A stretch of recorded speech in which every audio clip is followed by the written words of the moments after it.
যুগে একদল লোকেরা ক্ষমতা জোরে মানুষের প্রভু হতে চেয়েছে। নতুন করে একজন আসছে, যার নাম হলো দাজ্জাল। সে এক চক্ষু হবে, সে পৃথিবীর মানুষের প্রভু হতে চাইবে। প্রথমে এসে নবী দাবি করবে, নাউযুবিল্লাহ। অথচ আমার নবী আমাদেরকে জানিয়ে দিয়েছে, আনা খাতেমুন নবী, আমার পরে আর কোন নবী আসবে না। এ যুবক, তোমরা যদি আমাদের কাছে না বসো, এগুলো যদি শিক্ষা না থাকে, ওই দাজ্জালের চক্রান্তে পড়ে তাকে নবী বলে মেনে নেবে। কেননা দাজ্জাল ফিরিতে ফিরিতে বলবে না, দাজ্জাল মানুষকে ঘর দেবে, দাজ্জাল মানুষকে বাড়ি বালাখানা দেবে, এমনকি সোনা দানা হিরে দেবে। শুধু তাই নয়, তোমার আমার পূর্বপুরুষদের কবরের কাছে গিয়ে বলবে, এই অমুকের দাদু উঠে পড়, কবর থেকে তোমার দাদু উঠে পড়বে। আল্লাহ নবী বলছে, ওটা কিন্তু তোমার দাদু নয়, দুষ্টু জেনেরা তোমার দাদু সোনা হয়ে উঠবে। সে উঠার পরে দাজ্জালকে নবী বলে মানবে। আর আমার রাসূল আর এক রায়াতের মধ্যে আছে, দাজ্জালের শেষ দিকেতে নিজেকে খোদা বলে দাবি করে দেবে। যদি তোমরা আমাদের সোহবতে না বসো, তাহলে তোমরা শিখবে কি করে? আল্লাহ নবী জানিয়ে দিল, দাজ্জাল চোখে এক কানা হবে, তার একটা চোখ কানা থাকবে। সে 40 দিনে পৃথিবীকে ঘুরে ফেলবে। যদি আটলান্টিক মহাসাগরের বীজখানে দাঁড়ায়, পানি তার 1 হাঁটু পর্যন্ত হবে। এত বিশাল চেহারাওয়ালা মালিক তাকে বানাবে। তাকেও বানাবে আল্লাহ। তাকে বানাবে কে? কেন?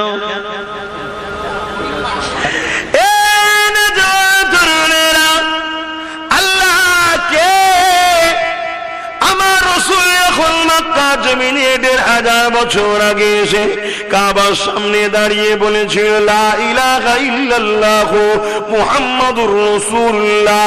ওই সময় মক্কা জমিনের মানুষেরা তারা নিজেদের হাতে তৈরি করে 360টা নকল খোদার উপাসনা করত। তারা বলতে লেগেছিল, মুহাম্মদ আল্লাহকে আমার আল্লাহ জানিয়ে দিল, কুল হুয়াল্লাহু আহাদ। হাবিব, আপনি বলে দিন, আল্লাহ তিনি যিনি এক, আল্লাহুস সামাদ, আল্লাহ তিনি যিনি কারো মুখাপেক্ষী নয়। হাবিব, আপনি বলে দিন, লাম ইয়ালিদ ওয়া লাম ইউলাদ, আল্লাহ তিনি যিনার কারো থেকে সৃষ্টি নয়, অর্থাৎ তিনার বাপ মা নাই এবং তিনার সন্তান স্ত্রী নাই। ওয়া লাম ইয়াকুল লাহু কুফুয়ান আহাদ, যিনি এক অদ্বিতীয়, তিনার সমকক্ষ কেউ নাই। এই যুবকেরা, আমরা যত বড় অন্যায় করি না কেন, মানুষের পা ধরে পর্যন্ত ক্ষমা চাইতে পারি, কিন্তু আল্লাহ ছাড়া নিজেদের মাথাটা কারো কাছে নত করি না। এই যে একমাত্র মাথা নত হবে সৃষ্টিকর্তার কাছে, এই শিক্ষা আমাদেরকে দিয়েছে হযরত নবী মুহাম্মদুর রাসূলুল্লাহ।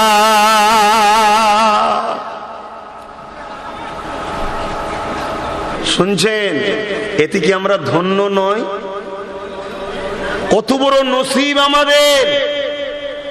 আমরা গুনাহগার হতে পারি, আমরা বদকার হতে পারি, আমরা গান শুনেছি, যাত্রায় গেছি, বদমাইশি করেছি, কিন্তু আলহামদুলিল্লাহ আমরা আমাদের সৃষ্টিকর্তা ছাড়া কারো কাছে মাথা নত করিনি। জোরে বলুন সুবহানাল্লাহ।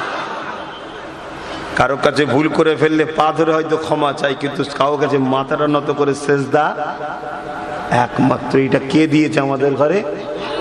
আমার রাসূল শিখিয়েছে। জোরে বলুন সুবহানাল্লাহ।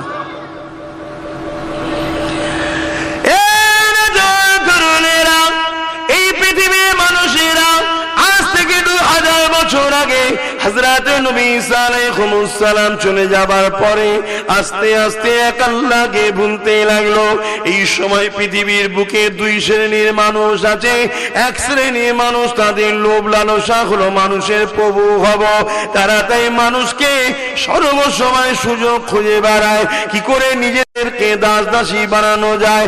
তারা নিজে আমাদেরকে তাদের দাস দাসী বানানো যায়। তাই ঈসা নবী চলে যাবার পরে এই পৃথিবীর জমিনে সত্যের খবর, ইনসাফের খবর, এক আল্লাহ পাকের খবর প্রচারের মানুষ বন্ধ হয়ে যায়।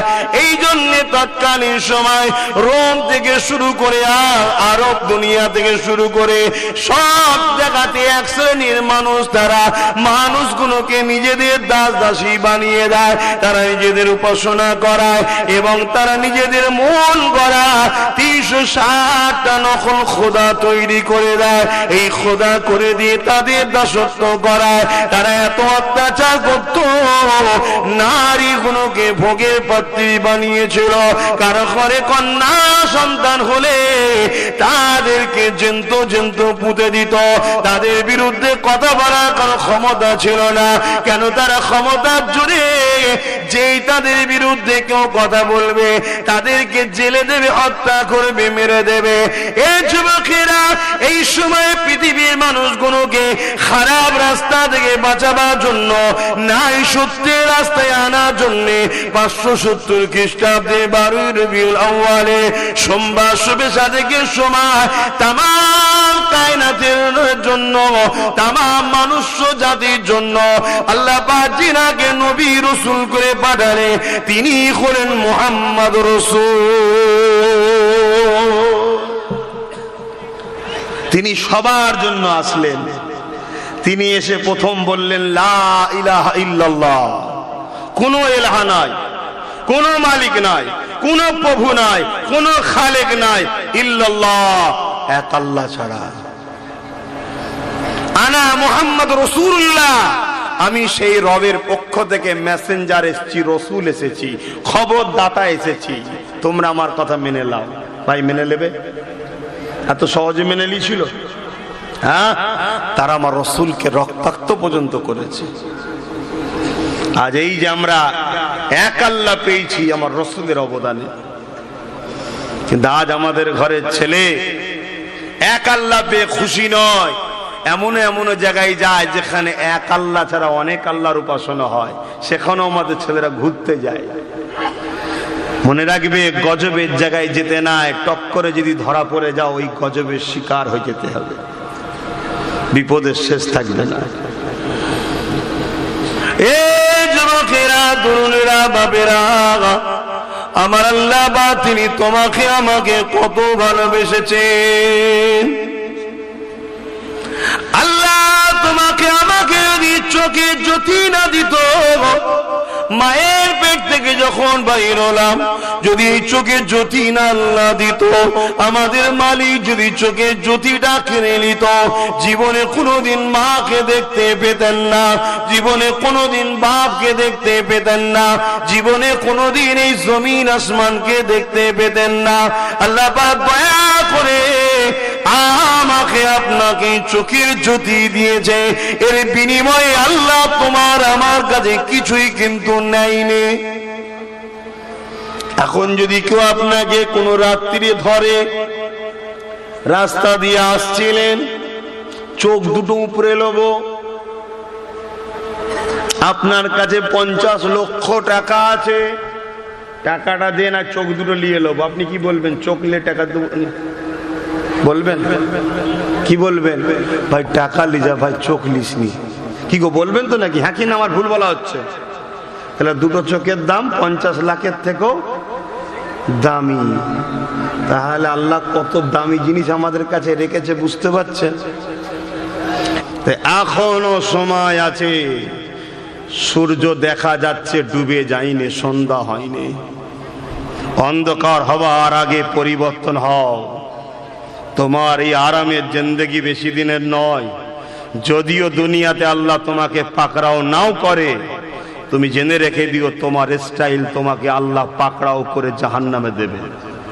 তোমাকে আল্লাহ এই জন্য পাঠাইনি, তোমাকে আল্লাহ পাঠিয়েছে মুহাম্মদ রাসূলের গোলামি করার জন্য। জোরে বলুন সুবহানাল্লাহ। অর্থাৎ মা তাকুমুর রাসূল ফাখুযুহু ওয়া মা নাহাকুম আনহু ফান্তাহু। আমার নবী যা আদেশ করেছে মেনে নাও, আমার নবী যা নিষেধ করেছে ছেড়ে দাও। আল্লাহ নবী কখনো জালিমদের পক্ষে ছিল না, আল্লাহ নবী মুসলিমদের পক্ষে ছিল। মুসলিমদের পক্ষে দাঁড়াতে গিয়ে আল্লাহ নবীকে তায়েফের জমিনে রক্তাক্ত হতে হয়েছে। তথাপিও নবী আমার গরিব মুসলিমদের পক্ষে ছিল, জালিমদের পক্ষে কখনো দাঁড়াই না। নবীর উম্মত দাবি করব, জালিমদের সাথ দেব। তোমাকে আল্লাহ দুনিয়ায় যদি নাও ধরে, পরকালে কিন্তু তৈরি থাকো, আল্লাহ ধরবে। অজে অসুবিধা হচ্ছে।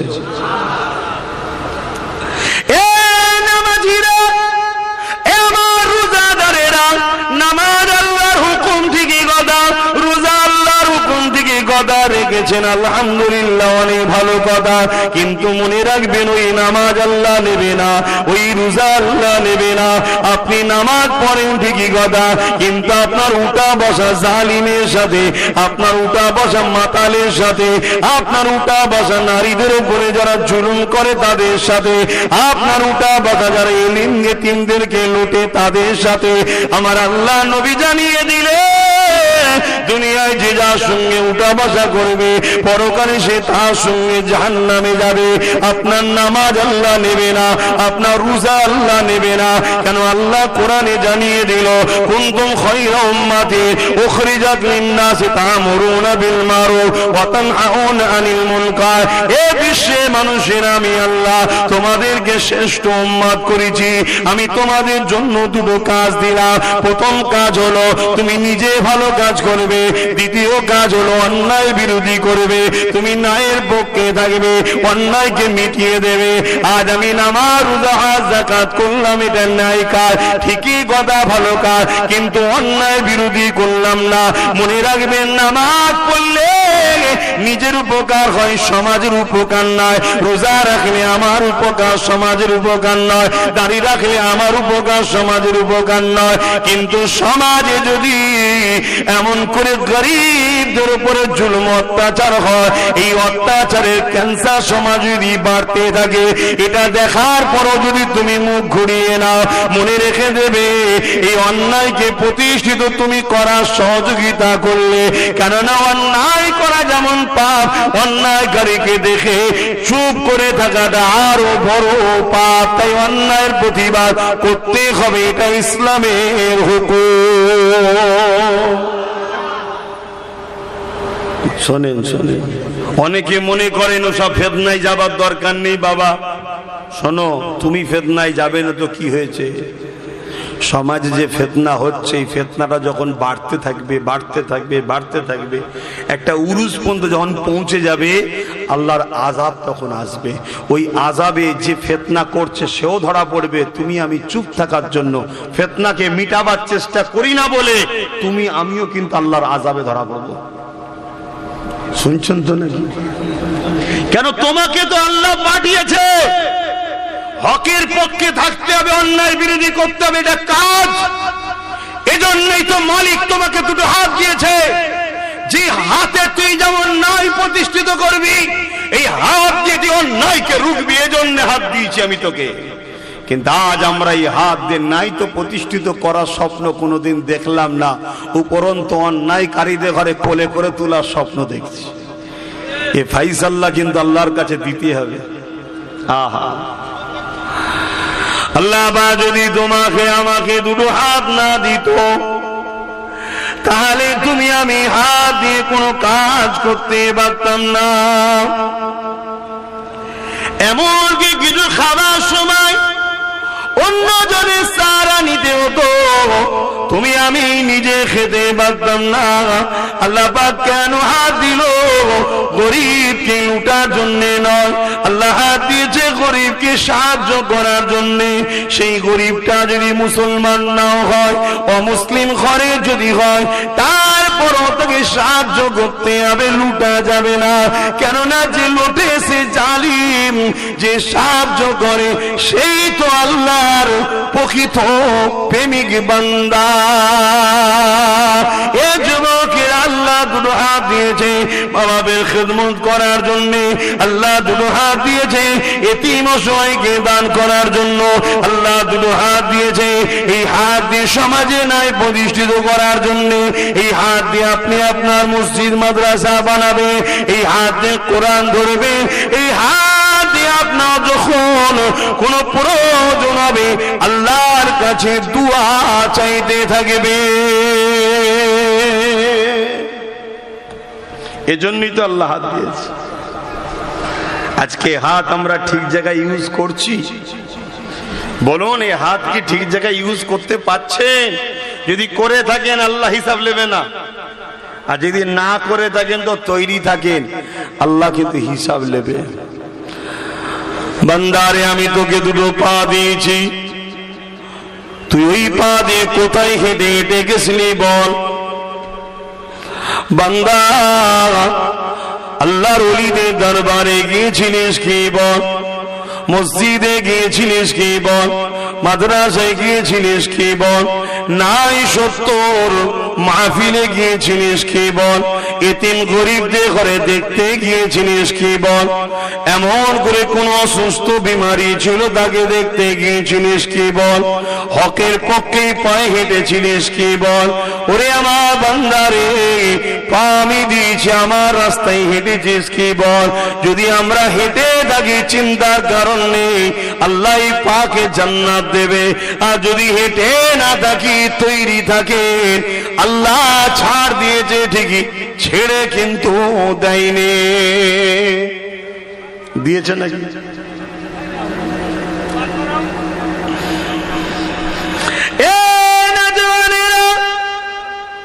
আজ পৃথিবীর জমিনে কি অত্যাচার, কি জুলুম হচ্ছে আমরা সবই দেখতে পাচ্ছি। এভাবে জুলুম অত্যাচার বারবার ইসলামের উপরে হয়েছে, কিন্তু আমার আল্লাহ ছাড় দিয়েছে, ছেড়ে দেয়নি। আজ আমরা ফেসবুক খুললে দেখতে পাই বাচ্চা বাচ্চা ছেলেদের লাশগুলোকে বোমের আঘাতে তাদের ঘর বাড়ি ভেঙে দেওয়া হচ্ছে, কিন্তু আল্লাহ খামোশ রয়েছে, সবর করে আছে, ছাড় দিয়েছে, ছেড়ে কিন্তু দেয়নি। মনে রাখবেন, এই অত্যাচারটা আজকে নতুন নয়, যুগে যুগে যুগে একদল জালিমরা এইভাবে অত্যাচার করেছে। আল্লাহ পাক এই অত্যাচারীদের বিচার কিন্তু করেছে, কিন্তু আল্লাহ ছাড় দেয় কত দূরেরা যেতে পারে দেখা যায়, এবং আমাদেরকে পরীক্ষা করে বাকি তারা কি দরদ দেখায় দেখা যায়। এ যুবকেরা, তোমার আমার প্ল্যাটফর্ম কোন দিকে, অত্যাচারীর দিকে না মজলুমের দিকে, এটাও আল্লাহ পরীক্ষা করে। এই আজকের দিনে পৃথিবী জুড়ে যে অত্যাচারটা হচ্ছে, ওই অত্যাচার যারা করছে তাদের পক্ষে দাঁড়াবেন না যাদের উপরে জুলুম হচ্ছে তাদের পক্ষে দাঁড়াবে। এটা তোমার আমার জন্য পরীক্ষা, এবং এই পরীক্ষা দ্বারা আল্লাহ বা তোমাকে আমাকে শিক্ষা দিতে লেগেছে। ওরে আমার বান্দা বান্দিরে, আমি আল্লাহ কোরআনে যাদেরকে দুশমন ঘোষণা করেছি, তাদেরকে দুশমন জানার পরে বন্ধু বলে অ্যাকসেপ্ট যখন করে নিবি, আমি আল্লাহ তাদের হাতেই তোদেরকে লাঞ্ছিত করব। বুঝতে পারছেন? দুনিয়ার বুকে যখন হিটলার ওদেরকে মেরে মেরে শেষ করে দিচ্ছিল, কেউ জায়গা দেয়নি, দরদ দেখিয়ে জায়গা দিয়েছিল। আল্লাহর কোরআন যাদেরকে প্রকাশ্য দুশমন বলে ঘোষণা দিয়েছে, কেন সৃষ্টিকর্তা তিনি সব থেকে বেশি জানেন কে পরিবর্তন হবার কে হবে না।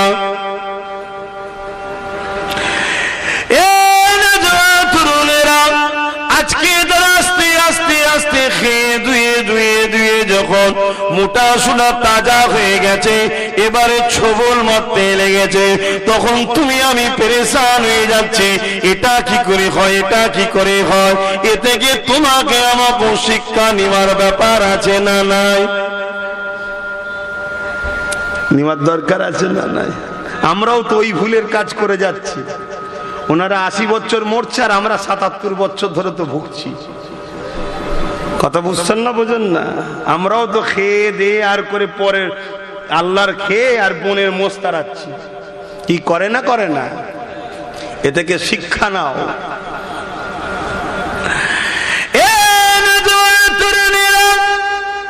আজ বাচ্চা বাচ্চা ছেলেগুলোকে হত্যা করছে, এগুলো দেখে তোমার আমার দিলে যদি ব্যথা লাগে, জানতে হবে ঈমানটুকু রয়েছে। এই যুবকেরা মনে রেখে দাও, যদি অন্য কোন ধর্মেরও বাচ্চা হয় তাও দেখার পরে দিলে ব্যথা যদি লাগে, মনে রাখবে তোমার মধ্যে ঈমানটুকু আছে। সে অন্য ধর্মের হতে পারে, কিন্তু সৃষ্টির মালিক তো একজন আল্লাহ, যিনি আমাকে বানিয়েছে তেনাদেরও বানিয়েছে। অতএব আল্লাহর সৃষ্টিগুলোকে এইভাবে ক্ষমতা জোর দিয়ে তাদের উপরে বোম চার্জ করে হত্যা করে দেওয়া হচ্ছে। এই ব্যথা যদি তোমার আমার দিলে না লাগে, তাহলে মনে রাখতে হবে ঈমান বলে কিছু না। আর ব্যথা যদি লাগে, জানতে হবে ঈমান রয়েছে। তবে এটা দেখে ঘাবড়ে যাবার কিছু না, কেননা ইসলামের ইতিহাস আমাদের পড়া আছে। হযরতে মুসা আলাইহিস সালামের জবানাতে মুসা নবী যখন দুনিয়ার জমিনে আসবে, একজন গণকারক ফেরাউনকে বলেছিল, এ ফেরাউন রে, একজন বাচ্চা জন্মগ্রহণ করতে লেগেছে, যে বাচ্চা তোমার রাজত্বকে মিটিয়ে দেবে। ফেরাউন এত বড় জালিম ছিল, সে তার রাজত্বকে টিকাবার জন্য প্রতিটা বাড়ির দৌড়ে দৌড়ে দুজন করে প্রশাসন লাগিয়ে দিয়েছিল। তাদেরকে ঘোষণা দিয়ে দিয়েছিল, কোন পুত্র সন্তান জন্ম হলে তাদেরকে কতল করে দাও। ফেরাউন এইভাবে ওই সময় মিশরে যত বাচ্চা জন্মগ্রহণ করেছিল পুত্র সন্তান, সবাইকে হত্যা করেছিল। শুধু একদিনের হিসাব বলছি, একদিনে 12,000 বাচ্চা ছেলেকে ফেরাউন কতল করেছে। কত? তোমার আমার বাচ্চা কোনোকে কতল করা হয় না। এখন যদি এখন না শুধরাই, কাল তোমার আমার উপর ওই জুলুম আসবে। শুনছেন তো নাকি? মাইকের আওয়াজে বুঝতে পাচ্ছেন তো নাকি?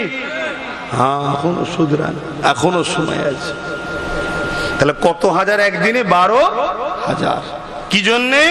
শুধু নিজের শয়তানি গদিকে টিকাবে বলে, নিজের শয়তানি পথকে টিকাবে বলে, ক্ষমতাকে দখল করবে বলে। যুগে যুগে এটা হয়েছে। আর আজকে যে বাচ্চাগুলোকে মারা হচ্ছে কেন? হসপিটালে বোম মারছিস কেন রে?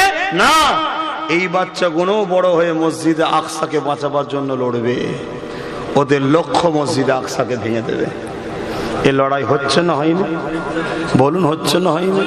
এ যুগ যুগ ধরে হবে, হবে। কিন্তু শুধু সমস্যা একটা জায়গায়, প্রত্যেক লড়াইতেই আল্লাহ হক অর্থাৎ ইসলামকে জিন্দা করেছে। জোরে বলুন সুবহানাল্লাহ। কিন্তু আজকের এই লড়াইয়ে ইসলামই জিন্দা হবে, কিন্তু আমরা কামিয়াব হতে পারবো কি সন্দেহ আছে। কিছু বুঝতে পারছেন আমার কথা? আজকের এই লড়াই বিশ্বকে মেসেজ দেয়া হচ্ছে যে একজন আসছে, ওদের মসিহ দাজ্জাল, অতএব তার নেতৃত্ব পৃথিবীতে শক্তিশালী করার প্ল্যান চলছে।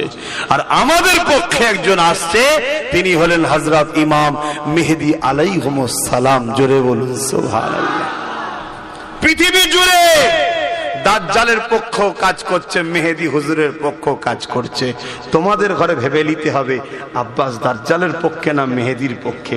যদি মেহেদীর পক্ষে হয়, যার সাথে আমার টক্কর হবে তাকে বাদ দিয়ে তোমাকে আমার সাথে আসতে হবে।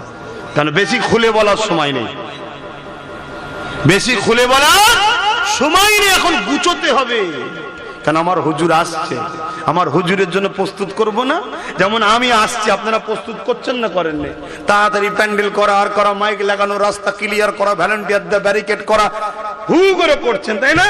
তা আমাদের হুজুর আসছেন ইমাম মেহেদী আলাইহিস সালাম, তার প্রস্তুত নিতে হবে। অলরেডি শুরু হয়েছে কাজ। কথা মাথায় ঢুকছে? নিবার হন না, না নিবার হয় না, না। তবে মনে রাখবেন, যেতে সবাইকে হবে, আজ না হলে কাল সবাইকে ফিরে যেতে হবে। যদি মনে করেন মরার পরেই তো সব শেষ হয়ে যাবে, এ যুবকেরা না না না, মরার পরে সব শেষ হয়ে যাবে না। কেননা যিনি সৃষ্টি করেছে তিনি আবার উঠাবে। কবে উঠাবে? আল্লাহর কোরআন জানিয়ে দিচ্ছে সেই দিনটা উঠাবে। সুম্মা নুফিকা উখরা ফাইযা হুম কিয়ামুন ইয়ানজিরুন, যেটা হবে বিচারের দিন, ময়দানে মাশর। দুনিয়ার জমিনে ক্ষমতার জোরে পরের জমিকে তুমি মেরে নিলে, গরিব তোমার কিছু করতে পারলো না, দুনিয়ার প্রশাসনও তোমার বিচার করলো না। কেন? প্রশাসন আজ বড় লোকদের সঙ্গে মুখ লাগাতে চাই না।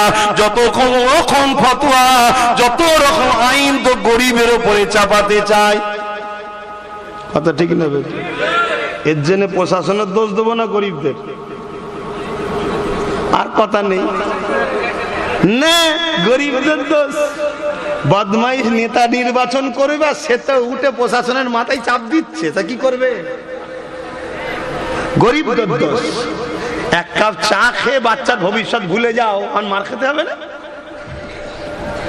কথা খারাপ লাগছে না যে হুজুর হজ করতে সব বলবে কেন? আরে এটা ইসলাম বলছি। তোমার মাথায় বুদ্ধি না থাকে, পেটে বিদ্যা না থাকে, আসো পড়াবো, কান ধরে পড়াবো, চলে আসো। এটা ইসলামই বলছি আমি। তোমার ঘরে ছেলে নেই, তুমি কানা একা বেখেতে গেছো, তো আমি কি করবো? আমার আল্লাহ 10টা দিয়েছে, 10টাকে নিয়ে আসবো, তা আমার ইসলামের সব আছে। তোমার নেই তো আমি কি করতে পারি? কথা বুঝছেন না? বোঝেন? তাহলে দোষ আমাদের, প্রশাসনকে দোষ দিয়ে লাভ নেই। আমরা যদি ভালো, পরেশগার, উপযুক্ত, চরিত্রবান, সে মুসলিম হোক আর অমুসলিম হোক, অমুসলিমদের মধ্যে ভালো সভ্যতা, মানবতা ব্যক্তি লোক আছে না নাই?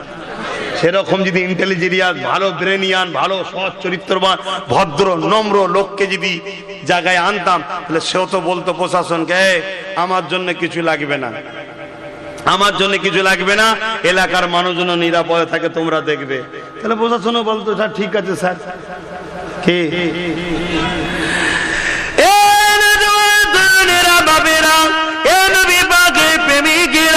মনে রাখবে, পৃথিবীর জমিনে যুগে যুগে একদল লোকেরা ক্ষমতা জোরে মানুষের প্রভু হতে চেয়েছে।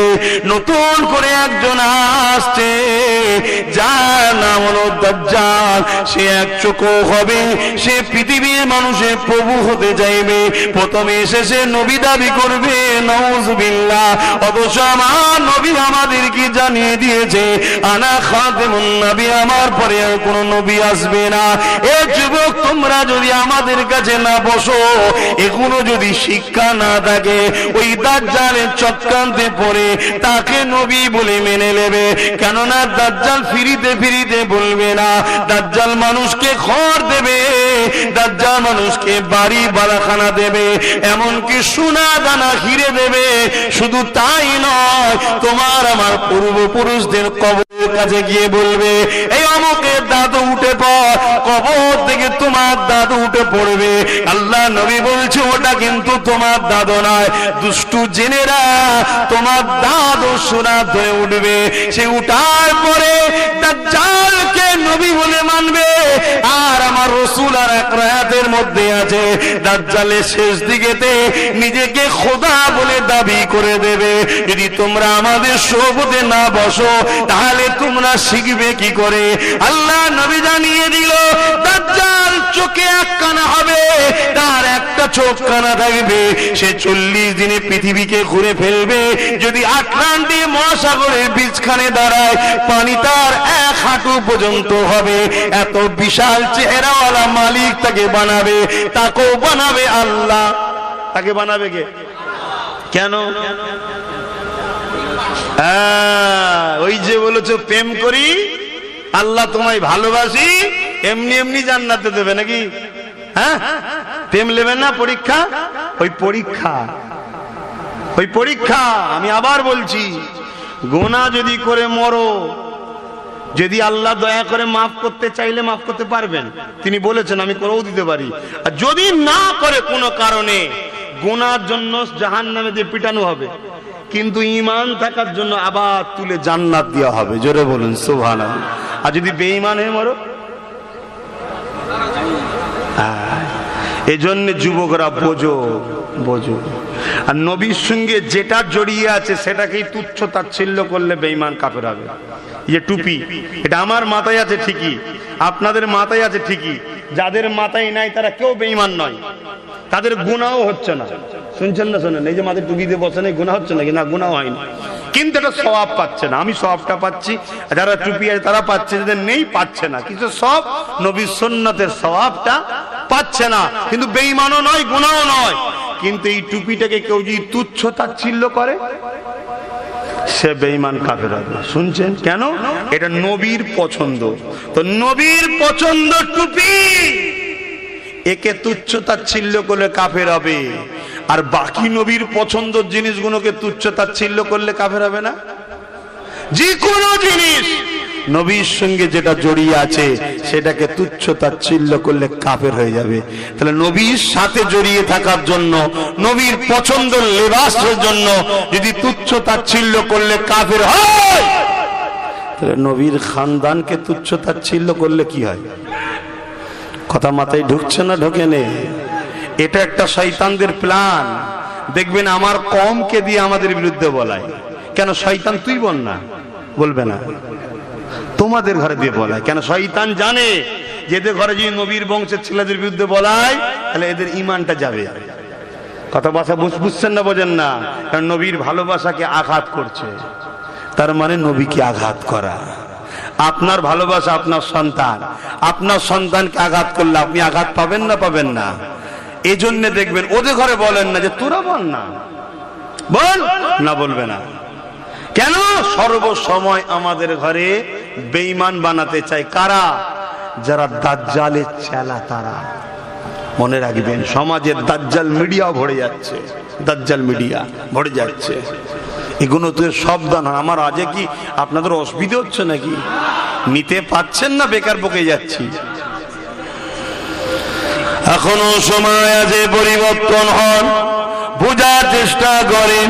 এ যুবকেরা, তরুণেরা, দুনিয়া হাজারো চেষ্টা করেছে মুসা আলাইহিস সালামকে মিটিয়ে দিবার।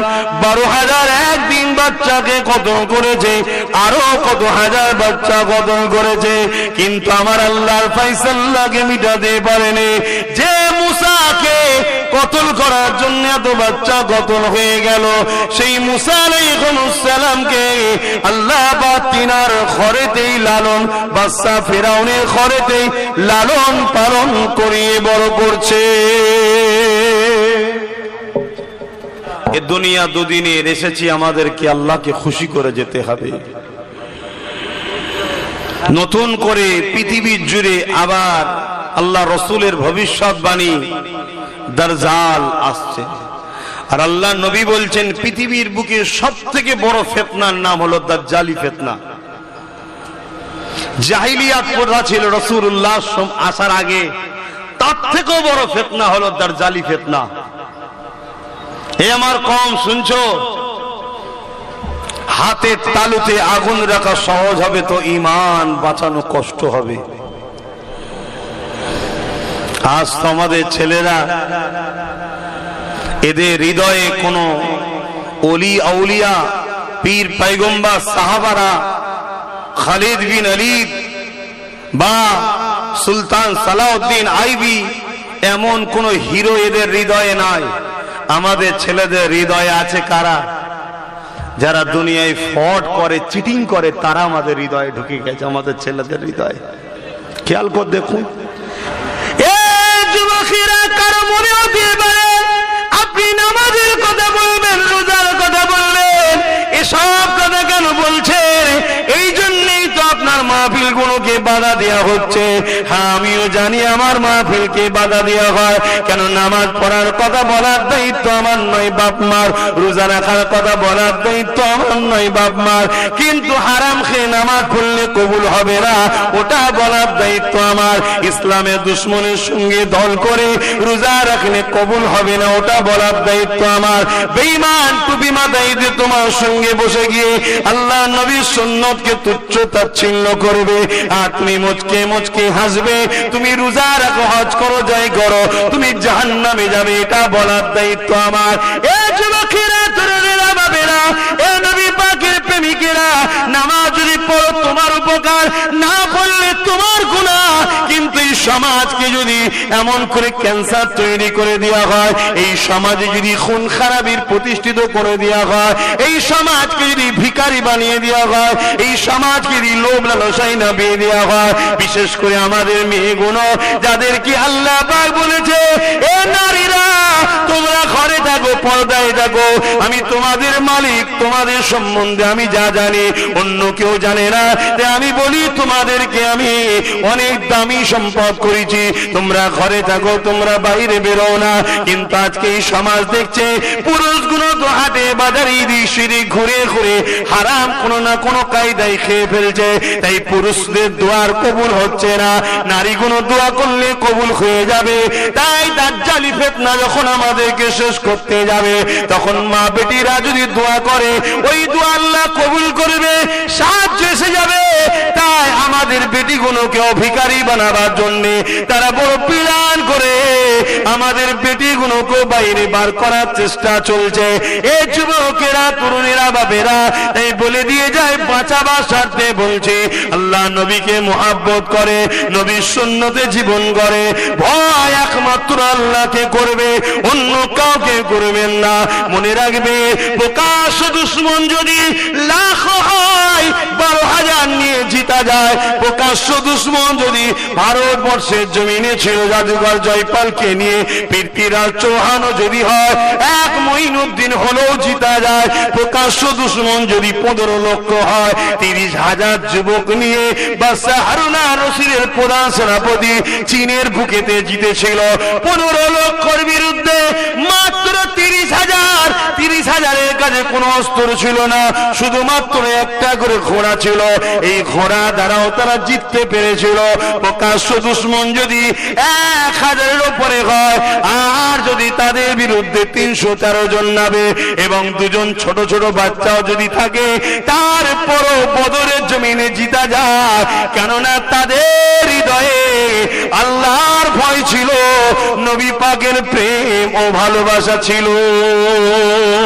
আরো জোরে বলুন সুবহান। আমাদের দিল থেকে বড় প্ল্যান করে আল্লাহর ভয়কেও বার করা হয়েছে, নবীর প্রেম আদবকেও বার করা হয়েছে। আমাদের দিল থেকে আল্লাহর ভয়কে বার করে দুনিয়ার কোন 2 টাকার মানুষের ভয় আমাদের হৃদয়ে ঢুকানো হচ্ছে। কথা মাথায় ঢুকছে না? ঢোকে না। এসব একটা প্ল্যান। ভয় একমাত্র কাকে করবেন? জোরে বলুন কাকে? আপনাকে শুধু খেয়াল রাখতে হবে আমি ন্যায়ের পক্ষে থাকবো, অন্যায়ের পক্ষে নয়, এটা মাথায় রাখতে হবে। যদি না চলেন, না রাখেন, অন্যায়ের পক্ষে যদি থাকেন, অন্যায়ের সাথে মিটে যাবেন। আর ভালোবাসা হৃদয়ে রাখুন মুহাম্মদ রাসূলুল্লাহর। এই পৃথিবী তোমাকে অনেকবার লুটতে চেয়েছে, তারা শেষ হয়ে গেছে, আল্লাহ তোমাকে আমাকে এখনো কামিয়াবি রেখেছে। জোরে বলুন সুবহানাল্লাহ। ভালোবাসি তাই বুঝিয়ে যাচ্ছি, আমিও পারি দুরুকেশা কাহিনী বলে দিয়ে আমিও চলে যেতে পারি। তোমাকে এত ভাবার আমার কি দরকার আছে? কি জন্য নিজে এত রিস্ক নিলা? কি জন্য ভালোবাসার ভাইটাকে রিস্কে না বলা? এ যুবক শুনে রেখে দাও, তোমাদের ভবিষ্যতের জন্য বলে যায়, কারণ এই দুনিয়া জমিনটা বড় কঠিন জায়গা, এখানে চলা তো সহজ ব্যাপার নয়। এখানে তুমি চোখে যা দেখো সেটা হাকিকাতে তাও না হতে পারে, কারণ আমরা প্রকাশ্য দুশ্মনকে সবাই চিনি, ছদ্মবেশী দুশ্মন কিন্তু প্রকাশ্য দুশ্মনের থেকে খাতারনাক। যেমন আমাদের কাছে যদি একটা সাপ আগিয়ে আসে, আমরা সবাই তাকে চিনি, হয় তাকে মেরে দেবো, না হয় তার থেকে নিজেকে সরিয়ে নেব। কিন্তু আমাদের সামনে যদি একটা কুকুর আগিয়ে আসে, আমরা তার মাথায় হাত বুলাতে যাব, কিন্তু আমাদের জানা নাই ওই কুকুরটা ছদ্মবেশে রয়েছে, ও হয়তো পাগল হয়ে গেছে। তাহলে কিন্তু কাছে যেই যাবেন কামড়ে নেবে, ও কামড়াবার সুযোগটাতে রয়েছে, সুযোগ যেই পাবে কামড়ে নেবে, কামড়ে নিলেই কিন্তু কিন্তু জলাতঙ্ক রোগ হবে, কেউ গো করতে করতে আপনাকেও মরতে হবে। তাই ভাবাচ্ছি আপনাকে, প্রকাশ্য দুশ্মন যত শক্তিশালী হোক না কেন, তাকে নিয়ে চিন্তা করার কিছু না, কেন তার দম না আমাদেরকে মিটাতে পারবে। যুগে যুগে এরকম প্রকাশ্য দুশ্মন অনেক ছিল, এজিদ হোক, নমরুদ হোক, সাদ্দাত হোক, ফেরাউন হোক, বুশ হোক, হিটলার হোক, যারাই ছিল তারা মিটে গেছে। আমরা কিন্তু আজও 200 কোটি রয়েছি, চিন্তা করার কিছু নয়। কিন্তু যুগে যুগে প্রকাশ্য দুশ্মনের কাছে আমরা তখনই হেরেছি যখন মুনাফিককে বন্ধু মনে করে, মুনাফিকের ছায়া তলে থেকে মুনাফিককে আপন মনে করে তার সাথে গেছি। আর মুনাফিক আপনার যাবার রাস্তার প্রতিটা ঘাঁটি গুলোকে ওই প্রকাশ্য দুশ্মনকে জানিয়ে দিয়েছে, তখনই আমরা পরাজিত হয়ে গেছি। তাই বলে দেব, জীবনে চলার পথে সব থেকে আগে মুনাফিককে চিনতে শেখো। মুনাফিক যদি চিনতে না পারে তাহলে জীবনটা বড় ঠকতে হবে। এ যুবকেরা, তরুণেরা, বাপেরা, তাই নবী পাককে গুরুত্ব দেন। আল্লাহ নবী জানিয়ে দিলে, এ বিশ্বে মানুষেরা আমাকে যারা তোমরা মানো, আমি মুহাম্মদ রাসূল বলে যাচ্ছি, আমার বড় ভয় হয় আমার উম্মতের ক্ষতি প্রকাশ্য দুশ্মনেরা করতে পারবে না। আমার উম্মতের ক্ষতি শব্দ বেশি একদল মুনাফিক মুসলমানরা করবে। তাই নবী পাক বলে দিলে, আমার মান্যওয়ালারা, তোমরা ডায়ে বায়ে ওপর নিচে কোনো দিকে তাকাবে না, তোমরা আমার খাতিরে আমার বংশধর কুরাইশের নেতৃত্ব মেনে নেবে।